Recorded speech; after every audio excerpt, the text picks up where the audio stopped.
Good afternoon, friends.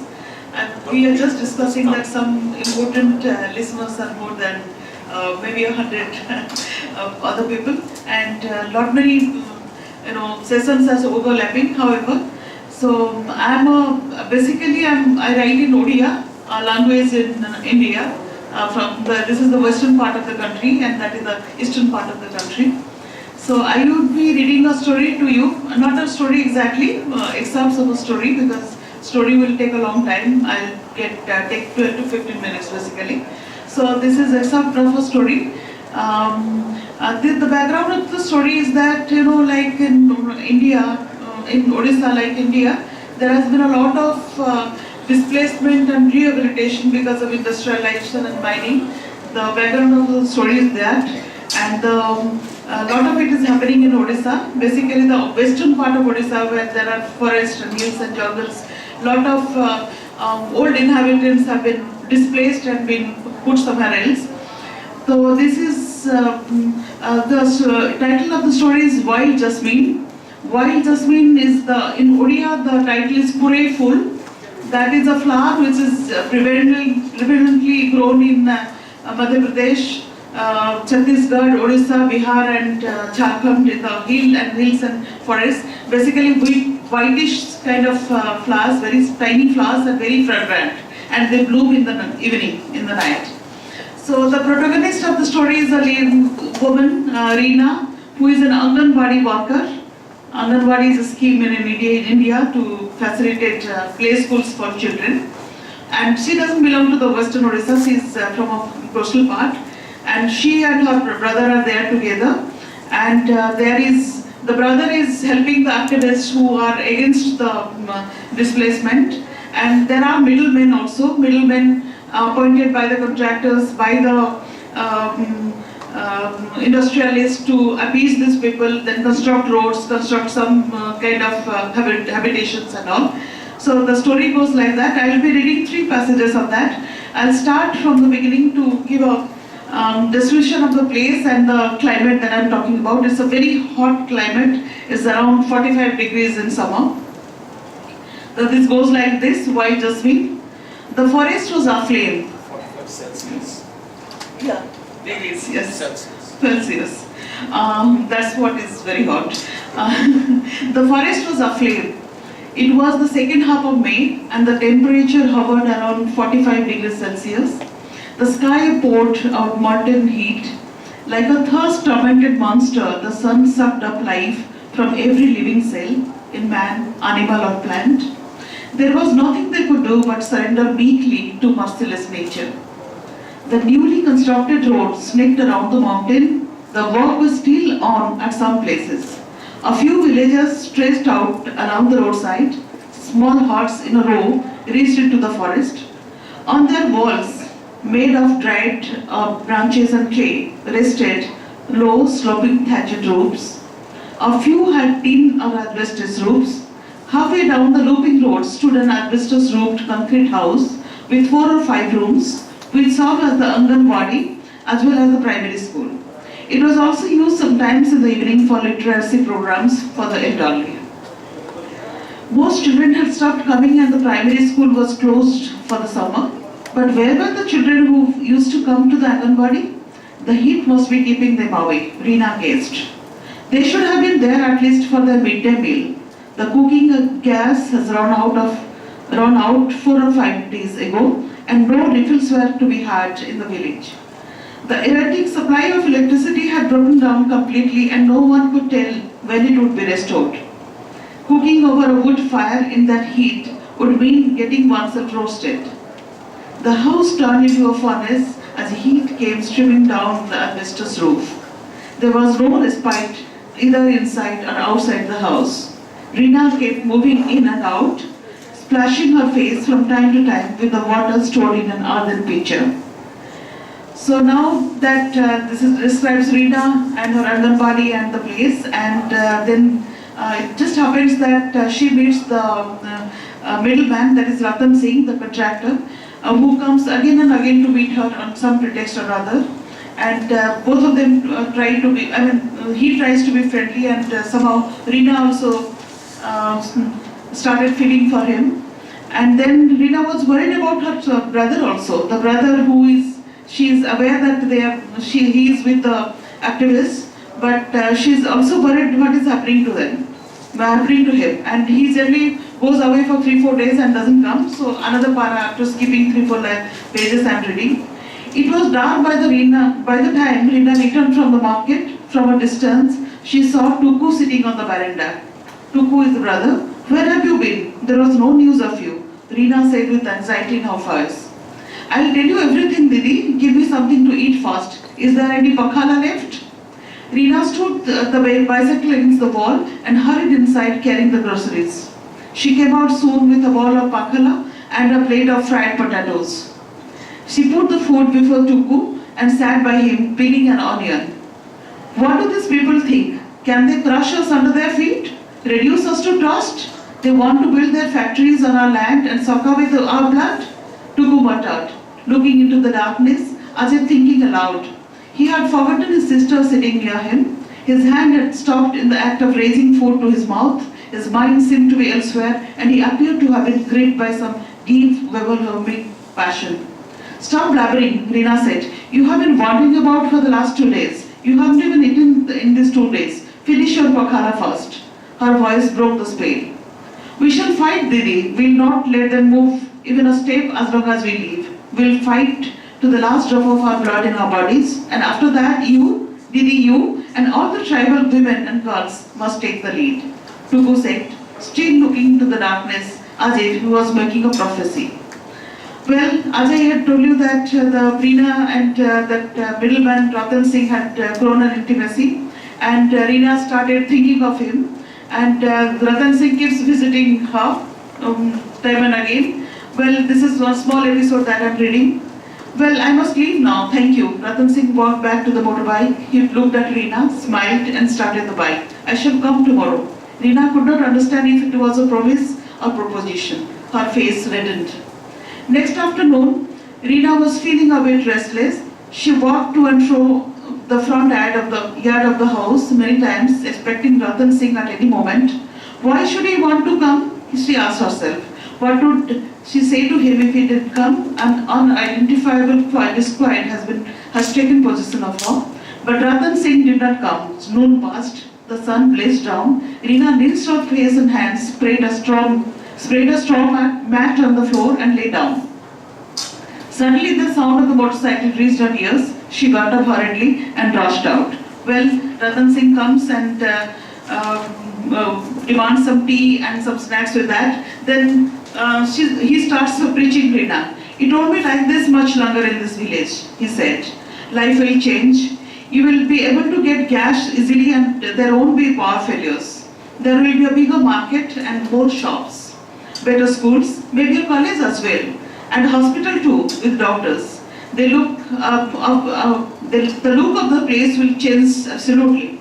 Ratan Singh did not look straight at Reena while saying all this, though he sat facing her. Reena stood there silently listening to him.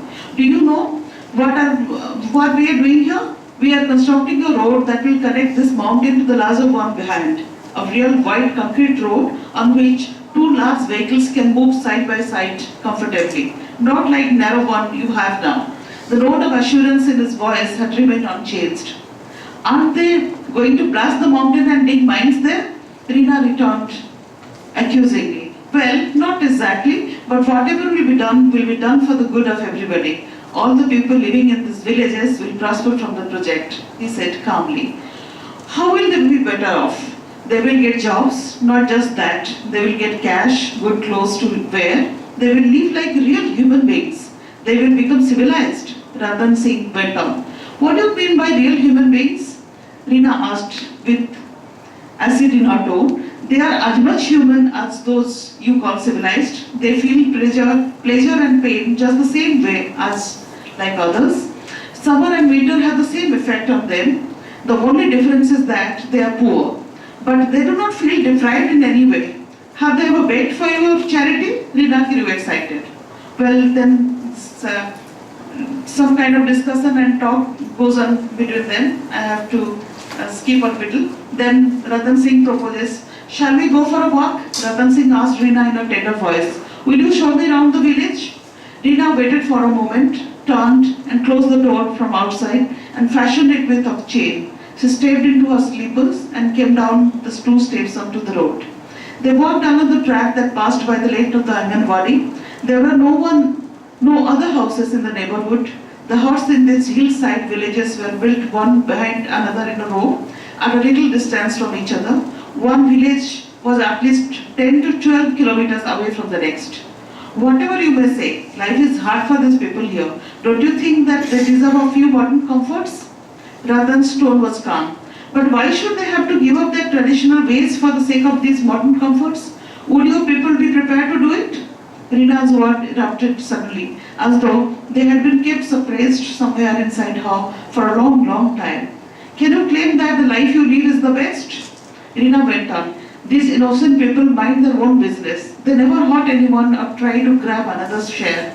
In what way they are inferior? You are becoming too serious. That was not what I meant, said Rathan. Whatever the government is doing for them is for their good. They may not understand this now, but they will surely realize it later. I agree that they have been living a life of their own, but trust me, no one intends them any harm, Rathan Singh pleaded. They were both silent for a few moments. Perhaps it would be a good idea to wash them clean, dress up in expensive clothes, and put them in cages like animals in a zoo, so that the rich people from the city would come and gaze at them. Rina retorted sardonically. You really care about them, don't you? Rathan Singh's voice was placating. I have been living among them for the last 2 years, Babu. Believe me, you can't find such peace anywhere else. Rina's voice was calm as Rathan Singh's. Oh, don't call me Babu. My name is Rathan. They walked on in silence. The sun had set. A film of darkness was beginning to spread across the sky. A soft, cool breeze blew through the trees, relieving the heat. What a sweet smell! What is it? Rathan Singh stopped and looked around to trace the source of the fragrance. Look at the tree on your left. It is a wild fig tree. What you are getting is the smell of its ripe fruits. Abruptly, Rina stopped. Can you recognize this other smell? She looked at Rathan Singh. It is the fragrance of the wild jasmine. She picked a bunch of soft white flowers from a shrub nearby and handed it to Rathan Singh. Wild jasmine? Rathan Singh's hand touched Rina's, holding the bunch of flowers. Neither said a word. The forest was so unusually quiet that even the sound of a leaf being blown away by the wind could have been heard. Rina held her head lowered. Why is that all white flowers bloom only in the night? She murmured, looking at the ground. All white flowers? Rathan Singh said gently. He covered her face in his hands and lifted it close to his own. Their lips met. I shall come tomorrow at this time. I am building a small 2-roomed house for myself a little above the market, 2 or 3 kilometers away. The house that I have rented in the marketplace is too far away from the walk side. When the new house is built, I shall take you there. They walked back along the path, hand in hand. Then there is a twist in the events. One of the close aides of Rathan Singh gets killed. Rathan Singh believes that Rina's brother and the group, the activists, have killed him. But Rina somehow come to know that the brother is innocent. The brother is not, her brother is not even capable of killing a small animal, going to kill a man. So somehow she wants to explain this to Rathan Singh and also to make a patch-up between them. Then she feels very bad because she cannot tell Rathan Singh that her brother is actually innocent. So this goes like this, the last part of the story. She spent a sleepless night, sick with worry. In the morning, she decided that she must find Rathan Singh at any cost. If she did not find him in his house, she would go down to the market and look for him in his usual haunts. I must, by any means, make him meet Tuku, explain everything and remove the suspicion and ill feeling they have for each other. She kept saying to herself all day, as if reciting a litany. Rina moved in and out of the house gripped with anxiety, waiting for the sun to set. She did not have the patience to wait for dusk. She took out her bicycle, locked the door and rode away. It would take her some time to reach Rathan Singh's house, riding uphill along the winding road. At a little distance from the house, Rina hid her bicycle behind some wild bushes by the roadside and soft-footed down the road towards the back door of the house to avoid being seen by any passerby. The back door was open Reena could see a big car parked outside the house. Perhaps Ratan Singh had company. She usually came to this house only if Ratan Singh asked her to, because most of the time he was out or with friends. Reena hesitated a little. Should she go in? Most probably there were others in the house along with Ratan Singh. It would not be wise to go inside. Maybe she should call him out. Still undecided, Reena moved towards the house, a step at a time. Instead of entering through the back door, she took a turn to the left and stood below the window. Standing on tiptoe, she stretched forward a little and tried to peep through the window. The sound of laughter floated out through the room. Reena waited a while, hoping to meet the boy who cooked for Ratan. These tribal people are so simple that they will never suspect anything, even if someone cuts their feet away from under them. Reena heard someone say. It was definitely Ratan Singh's voice. But those boys are really smart. It was they who killed Pradeep, someone else remarked. Don't worry, we'll get them soon. I have managed to trap their leader's sister and we'll come to know of their whereabouts from her. It was Ratan Singh again. Reena could not believe her ears. Could this be Ratan Singh speaking? You are an expert at trapping girls, a voice said admiringly. Otherwise, life would be boring in a place like this. What is she like? Oh, a real masala dish. Wait until you get a taste, Ratan Singh said. A burst of vulgar, rapturous laughter followed. Reena turned to stone. Her head whirled. She was not able to decide whether she should go in and reveal her presence or return unnoticed. But aren't you afraid of AIDS, brother? We need to take precautions. Yes, you must be careful. Anyway, the road will be built in a few months and then we can all go home. Why bother? But Pradeep's death must be avenged. Without turning, Reena moved back carefully, step by step. The jungle was so dangerously quiet that the sound of a foot treading on a dry leaf could have been heard. There was no time to take the bicycle out of the place where she had hidden it. She ran blindly through the forest, trampling the wild bushes and undergrowth, getting bruised and scratched by the spiky creepers that were entangled with one another. She seemed to be running for her life, as though the men in the room were chasing her. More surprise awaited her at the Anganwadi. The front door was open. A friend of Tuku's was pacing about in the front of the house. Perhaps he kept vigil over the place. He stopped when he saw Reena. Without a word, she half walked and half ran into the house. In a corner of the veranda sat Tuku with some of his friends. Reena did not wait to look at them properly, nor did she say anything to Tuku. She ran straight into her room.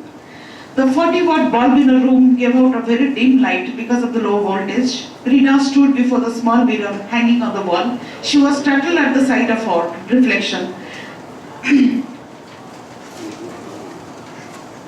She looked as if she had been violated. Do you know, Didi, the fellow that murdered that contractor had been caught this afternoon. There is a rumor that the killer belonged to a rival group. Tuku said, standing at the door. There was eagerness and relief in his voice. Reena turned and stood facing her brother. Tuku stopped short. Even in that dim light, he could see the scratches on her sister's face. He could see the thin line of blood that trickled down her cheek. She had not worn a dupatta over her dress. A portion of her left sleeve of her kameez was torn and hung awkwardly. Tuku stood still as a statue for an instant. Didi, what happened? Who had done this to you? Who had done this to you? Tell me. The grimness in Tuku's voice was frightening. Reena stood woodenly, holding her head down. Tears had begun to well up in her eyes. Didi, I am asking you something. Who had done this? Tuku roared. His friends sitting on the veranda heard him and came there. Standing behind him, they tried to peep through the door. It was he, the contractor Babu, and his friends. Reena's tone was calm and clear. She fixed her eyes on Tuku's face. She did not blink even once while she said this, although with tears ran down her eyes. Where are they? In his house. Reena sighed, shifted her gaze towards Tuku's friend standing behind him. Without uttering a word, Tuku turned and stormed out of the room. His friends followed him. Moving with the speed of lightning, they reached the other end of the veranda and the clash of metal on metal was heard. Reena tried to see. There were knives and other weapons in their hands that glittered in the dim light. Tuku and his 6 friends leaped away like wild animals and melted in the darkness in an instant. Reena stood still at the threshold, holding the door in both hands and kept looking into the darkness. tears trickling down her eyes.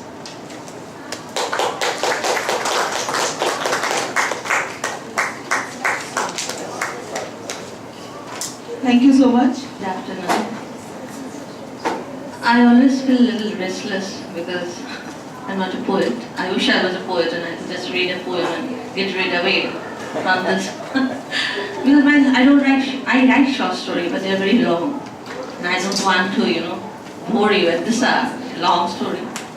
So I was just thinking right now, what do I do now? Then it came to my mind that I also translate. I write in my own language, and this is a political decision, of course. I could have written in English too. I write all the writings about art and culture in English, but my short fiction I write in my own language, Ohomia, Assamese, they call it.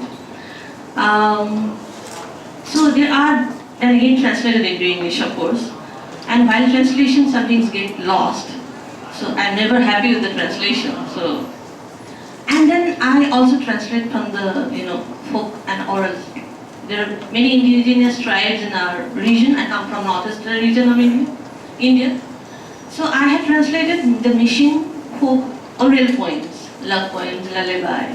So what I do, I read out the translation of the missing poem that I did and one paragraph, just one paragraph, bear with me, of my own story. And then there are many stories. Then finally I decided a story which I wrote 10 years ago when I was in college. It was about surveillance and gauge. And somehow I feel that it has become more intense. When I wrote it, I thought, we'll get over that. Coming from Northeast, you are always under a gauge, a particular gauge, and also a particular perception. And then also there are other gauges all around, be it about the caste, class, gender, or our state agency. So the name of the story is The Eye. In Assamese it's called Hei Sokutu, that eye. But I'm not, and it doesn't have a specific plot line. There is 5-6 students, college students, they are sitting together and discussing. They are jumping from one anecdote to another, and then. So this is the evening dusk. They are sitting on the railing of a bridge, and then they are talking. And I'll read just 2 paragraphs from the ending of the story. Overcame by the hot, suffocating clammy air inside, we came up to the roof. A hot gust of wind lashed at us. As though the roof let loose a hot, moist breath on the soles of our feet. Across the shadowy facade of a million twinkling dots, we saw a tall tower standing on the hill far away. A lofty tower of light soaring vertically, standing sentinel to the city. Looking at the futuristic architecture constructed by multinational, Avinash, one of the characters, muttered as if to himself, "The tower, I can't remember. What was that name? Yes, I read about it somewhere. Think I saw a sketch of it also. Ah, the brain has got pickled. Was it the medieval era or afterward? Some small country in Europe, was it? Anyway, to devil with the details, the main thing is very interesting. Some monarch devised a unique design for a prison. The massively tall tower challenging the heaven, topped with a dome, stands at the center of a circular, cellular stockade. The cells were filled with notorious criminals, traitors, revolutionaries, felons, murderers, the law. Of course, history is silent regarding whether they were really criminals or they were just framed. But certainly whoever opposed the tyrant ruler were locked up in the prison for life. Standing on the dome at the top, the ruler or the guard would see the inmate all around. Their gaze penetrated the interior of each cell. There was no privacy for the convicts. But the cells were constructed so low that the person inside could not see their jailers at the dome on the top. Just imagine, feel it. Someone is looking at you all the time. All your activities and actions are being watched. Sleep, food, your anger, loneliness, your urination, defecation, your masturbation, and you're being watched. But you are helpless. You can't see him. Not even repose with your own stare. At first your anger rises, but you are powerless. Slowly you begin accepting your predicament, surrender, turning into a apathetic, insentient object. Oh, for the step by step of the Sentinel Tower, Avinash suddenly stopped. We listened to Avinash, frozen, like an inanimate object in a heuristic frontier of a shadowy dusk, slowly translating into a dark, cold night. Hearing the hair-raising tale, a vivid picture slowly began emerging in our mind. Suddenly, we felt as though we were also held captive in a cellular jail. Standing at the dome atop the tower in the middle, that invisible, omnipotent, gigantic eye is watching at every moment. The eye begins its illicit game with us. It opens its palm, and we playthings freeze like a helpless grasshopper. The eye fiddles with us, at times tickles us, jerks off a leg. Have you ever done that? The grasshopper you hold in the palm and then tear a leg?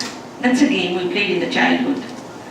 It flits around the wings of his cage. There he is sweeping down on us with an unrepressed gaze, stripping our inner secrets bare. All our private agate before its sight. And there, paralyzing our mind and senses in its mesmerizing gaze. The eye wants to roll over, supreme over an empire of scabies. And just one point from the indigenous tribe, the Mishing tribe, riverine tribe, near the Brahmaputra river. And they have wonderful oral literature, I tell you, like they have lullaby, war songs, hymns. So I did translation of that, which was published by Satpathy. I'll just quickly read. They're all oral. So one of my friends who is from Mishing tribe, he translated it to us Ohamia and then I did it in English. Oh my flower bud. Sorry, am I taking? Oh my flower bud. Clouds all around. I look up at the sky. I see layers of cloud. Then I look around to find you. Patches of clouds there too. All unknown poets, just imagine. You don't even know who wrote it. It's all oral, handed over tradition after tradition. Another one. Behold the wagtail, the bird. On the sandy bank of the river, how brisk and rhythmic she is in her movement. Let us two gorge ahead briskly on the lap of Mother Earth. And then this young boy says to the girl, like a young sapling, you are growing up. Oh, like a young sapling. Like a creeper twining to your body, I want to cling. I am the only representative from Bengali literature. And you know that Bengali literature, Bengali literature is the Indian leader in Indian literature in colonial times, but also in post-colonial times. Why Bengali is so badly represented at this festival, I don't know. And that's why I have been feeling guilty. Why I am invited and nobody else. Very strange. If you look at the history, the recent past history, I'm not just talking about only 200 years, 300 years like that. But it's really I feel guilty before I have to read, because they have spent more than 15,000 rupees for my air ticket from Calcutta. I have signed a bill this morning before I checked out. It was almost another 15,000 rupees for stay in the hotel. And so much of money is spent on me. And the young volunteer at the end showing the sign that only 2 minutes left. I'm really surprised that why you are spending so much of money on me, on one poet, and you are giving me only 2 minutes. They are not responsible. They are all equally like me. But I register of this protest, or maybe it is my association to my friend Damodar Mosel, who is a very good writer here, to consider some more writers from Bengal next time. Don't invite me again. Please invite, there are so many things happening in Bengal. So many things are discussed, and so many things are, so it's happening literature in Bengal. So this is absolutely underrepresented, only representing me, and that's why I'm guilty today. So I choose to read 2 poems. I hope 2 minutes left and 2 poems. That's all, maybe 2 to 3 minutes, not more than that. The first poem I choose to read is not about Bengal, but about a small state from northeast, that is Manipur. It's a beautiful place. But this poem is called Mothers of Manipur. When the mothers of Manipur, came down to the street and stood naked as a protest against the Indian military. When Morarama, she was the culmination point, when Morarama was lifted by the military men, and the protest, and it became headlines all over the world. So it is 2006 poem. I'm not reading the Bengali because I find only one person is there who can understand Bengali. So only Udaida is sitting there. So I just choose to, I'm sorry, but this session is called Readings in Translation. So I'm just reading the English translation of the poem. It is translated by Christopher Merrill, IWP director in the University of Iowa. We sat together to work on this translation.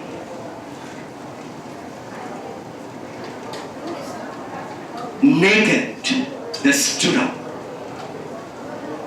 the mothers of Manipur. My eyes are born from their eyes.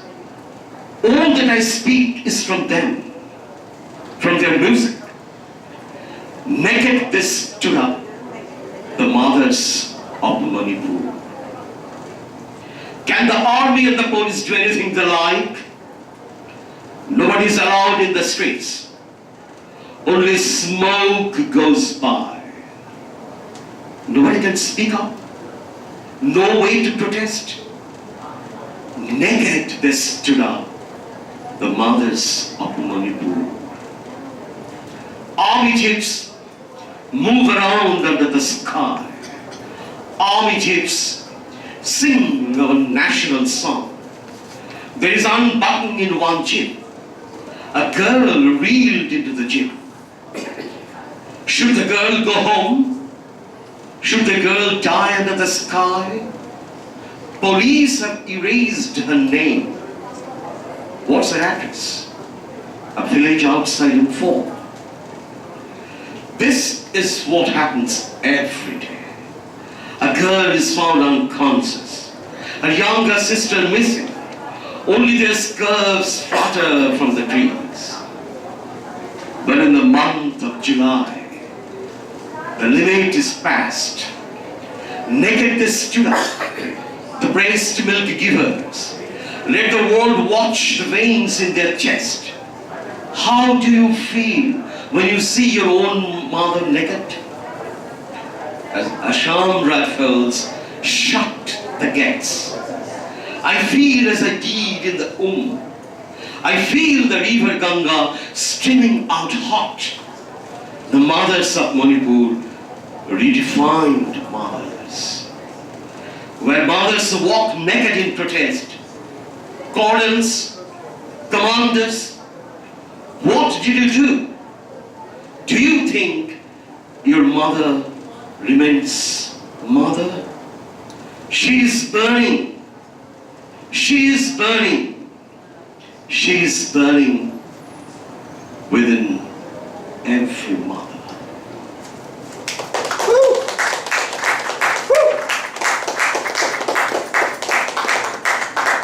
And the second and the last.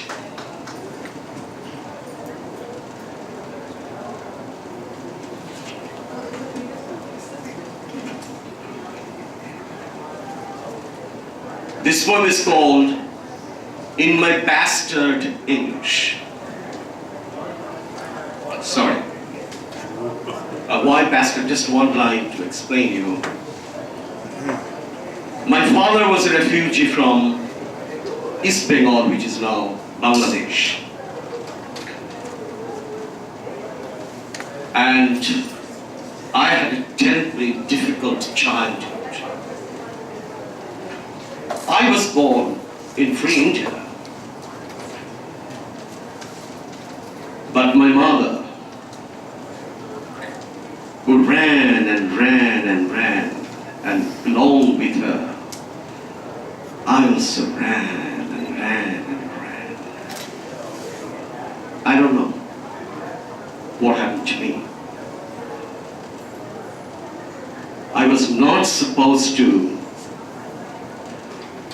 receive any English language education.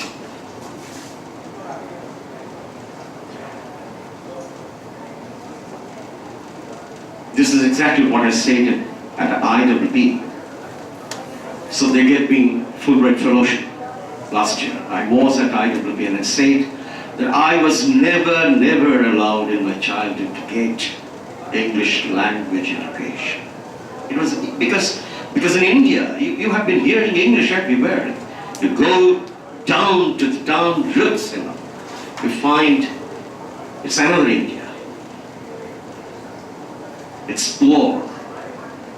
Everybody is waiting for a free lunch. So I belong to that India. And I still belong. So in my bastard English, I am not a bastard. My father was not a bastard. But my English is. I shout 4-letter words in bastard English. Give me my quota to eat, drink, and dance. My friends who couldn't cope with English got lost. My friends who spoke English beautifully survived. I am not a bastard. My father was not a bastard. But my English is. In my bastard English, I provoke you to 7 deadly temptations. Temptation number 1, democracy is a prejudice. Temptation number 2, marriage is a lie. Temptation number 3, Indian goddesses had silicon breasts. Temptation number 4, Christianity is a hoax. I take a pause to list out 3 other temptations. In my bastard English, I proclaim, if democracy is good, why there is no drinking water for the poor who voted you to power? My temptation number 2 say, marriage is a lie. Why all husbands pretend as great husbands with the fantasy of weaning other women. I take another pause to make a gesture of gross humanity, to tell the world that we are the twilight children of one geography and not of another. To tell the world that we are the babies of one language and not of another. We have now more and more bastards than before. But I am not a bastard. My father was not a bastard. But my English is. I am not to blame, but it is you who created the Commonwealth for the bastards like me. Bravo. Thank you. Thank you. Thank you.